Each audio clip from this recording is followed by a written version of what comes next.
もう一枚板に穴を開けて、お、そういうことか。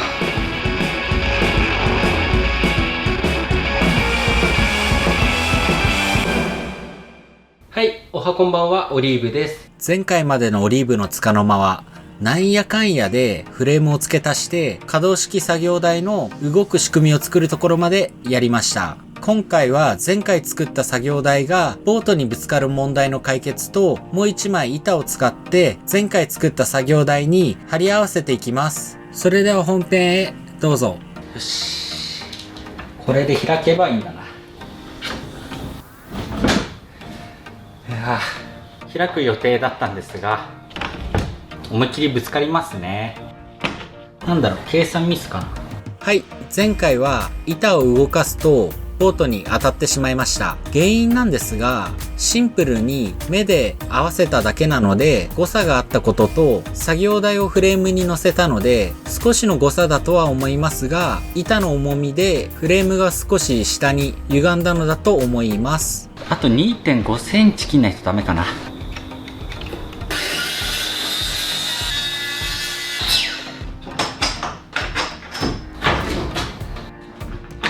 し。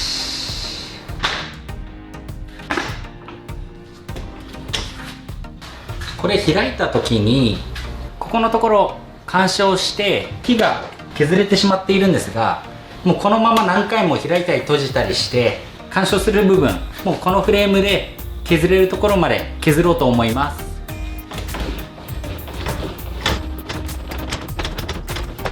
よし。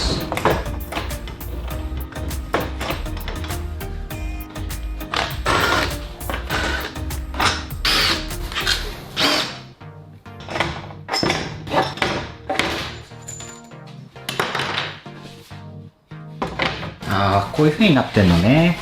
なるほどね。こういう感じで干渉してたんですね。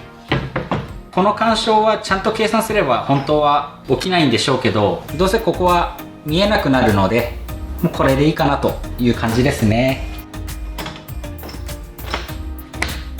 はい、そしたら次なんですが、ボルトが4箇所ですね、飛び出ているので、このボルトの段差をなくすためにもう一枚板に穴を開けて上から板をかぶせたいと思います。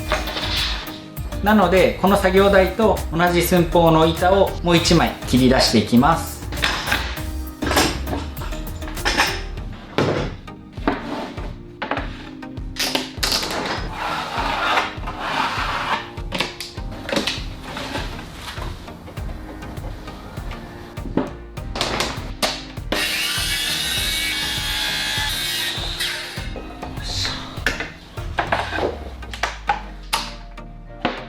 そしたら穴を開けていきます。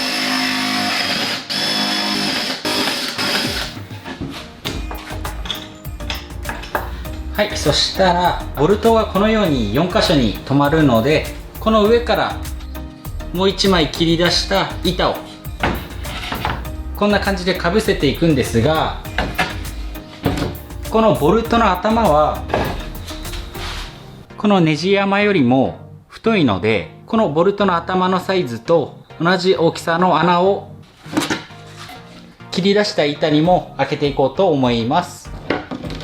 なんですが、このボルトの頭一番広いところを測ると 15mm の太さなんですが、今持っているドリルの一番大きいサイズが 13mm なので、13mm のドリルで穴を開けたら少し回したりしながら穴を拡張させたいと思います。入らない。インパクトドライバーだとこの 13mm のドリルアタッチメントに入らなかったので、ハンマードリル使っていきたいと思います。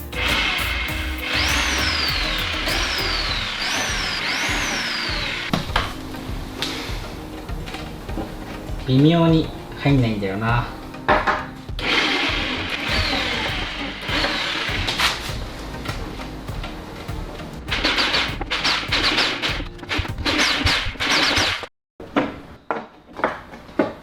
よし。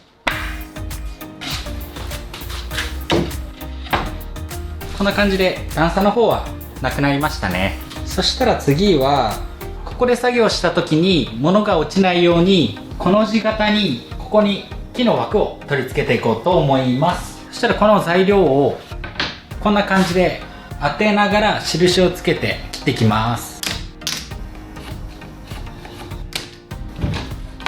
そしたら最初にまずはここの部分の枠をですね、材料を切り出していきます。ちょっと長いかな。微調整したので両脇ぴったしですね。そしたら今度はこの両脇の枠を切り出していきます。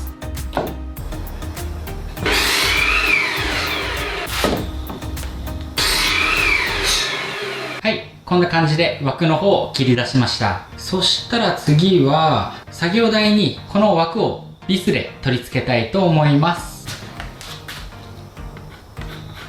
上、右、左でこっちが上と。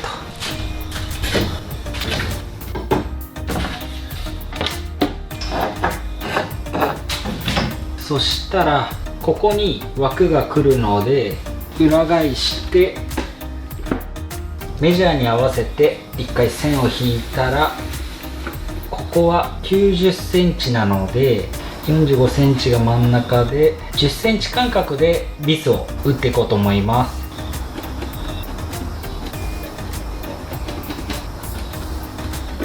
で、だいたい28だから半分の14が真ん中。ここは3センチ間隔でビスを打っていこうと思います。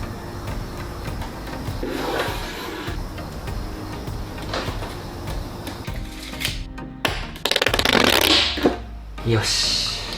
はい、そしたら目印をつけたので下穴を開けてビスで打ち込んでいきます。2枚のうちボートの下側に来る方の板のみ下穴を開けます。そしたら2枚をかぶせて枠の方をこんな感じで当てながらビスを打っていきます。枠の木が割れてしまっているんですが、板に当ててビスで留めるので割れていても大丈夫なんじゃないかなと思います。 25mm のビス、ダイソー製ですね。こちらを使っていきたいと思います。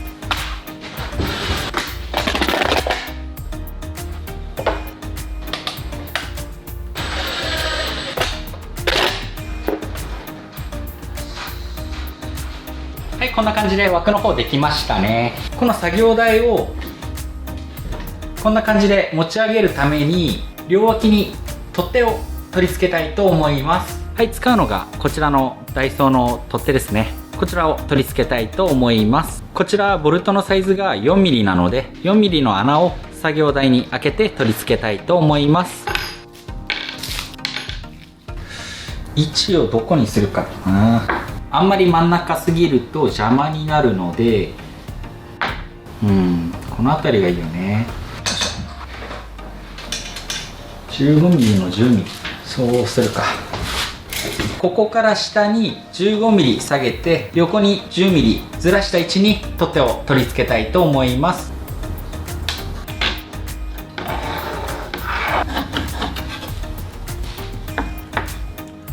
こんな感じですね。ここに取り付けたいと思います。反対側も印つけていきます。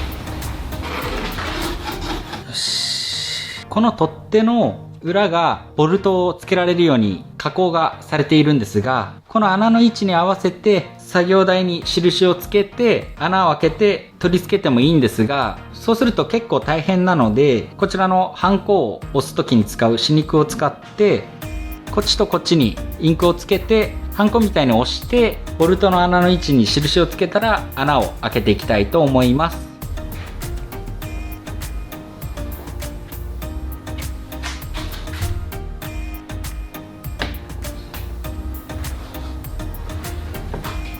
あ、つかない。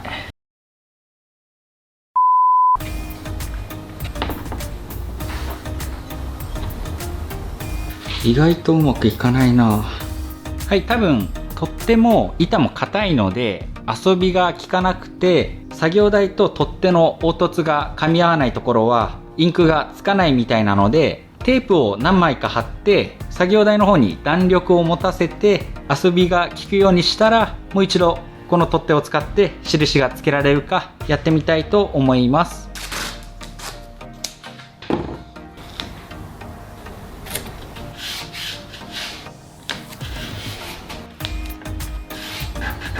はい、今テープ3枚ぐらい貼ってみたので、印がつくかやってみたいと思います。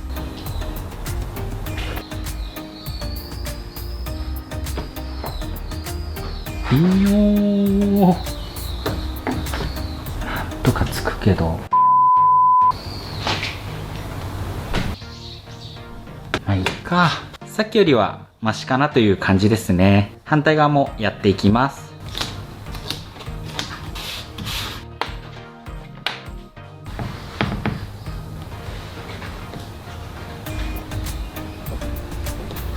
ということで印がつきました。多少誤差があっても穴を余裕を持って大きく開けるので、多分大丈夫なんじゃないかなと思います。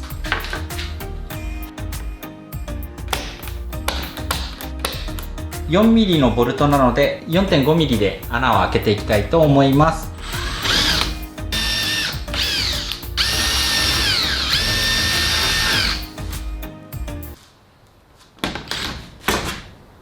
お、そういうことか。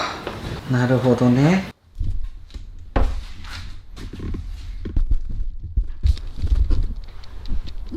ちょうど穴を開けたい位置とフレームの位置がかぶっていて、穴を開けられないので、一回フレームから取り外して、そのまま印をつけたところに穴を開けていったら、ボルトの頭がこっち側の板にこの状態から内側に入るように板を削ってへこみを作ってボルトを止められるようにしたいと思います。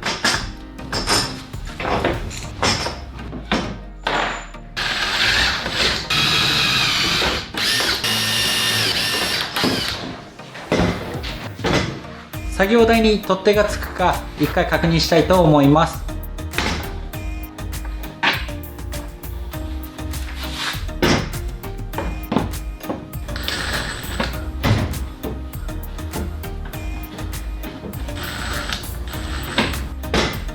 大丈夫そうですね。そしたら一旦取っ手を外して、こいつの幅が約 8mm で厚みがだいたい 3mm か。はい、そしたらこのボルトですねの幅に合わせてボルトを取り付けるところを削って、ボルトの頭が板の内側に入るように加工していきたいと思います。ボルトの頭が 8mm なので 8mm のドリル使っていきます。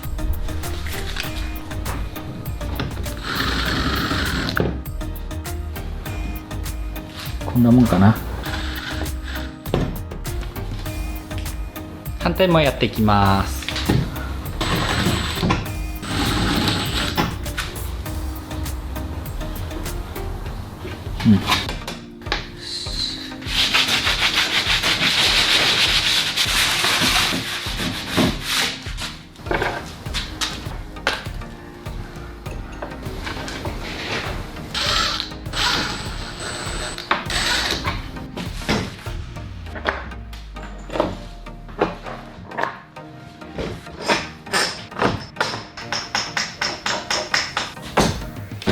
よし、OK。はい、こんな感じで取っ手の方がつきましたね。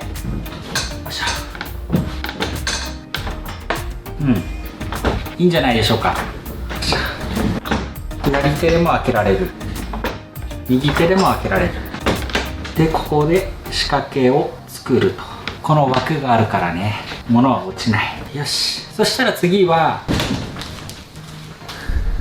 はい。ということで、キリがいいので、今回はここまでとさせてください。今回は可動式作業台のベースを作るところまで進みましたね。実はまだちょっと取り付けるものが残っている状態です。チャンネル登録やグッドボタンを押していただけると、すごく動画制作の励みになります。本日もここまでご視聴ありがとうございました。ものづくりって本当にいいですね。さよなら、さよなら、さよなら。